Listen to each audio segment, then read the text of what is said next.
Today I'm going to make a moss pole by recycling this plastic jug.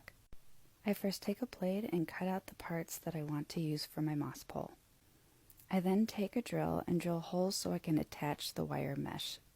I'm putting in enough holes so I can play around with it later.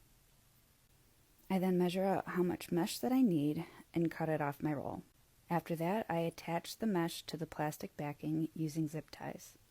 I'm leaving that little pucker at the bottom so I can use it to support my post.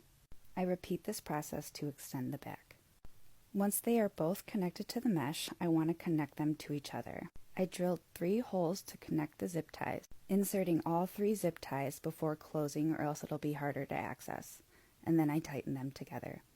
Next, we want to put on our support pole. I put 2 holes at the bottom, but I later switched it to just 1, and I use those holes to insert my support pole. Before securing, I make sure that there's enough to reach the bottom of my pot. I then zip tie it in place and fill the whole thing up with moss. And then all I have to do is stick it in my pot and pin the plant in place.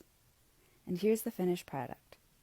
I know this is going to serve the purpose of keeping the moss moist longer, but it's certainly not the most aesthetically pleasing compared to my other moss poles. Let me know your thoughts.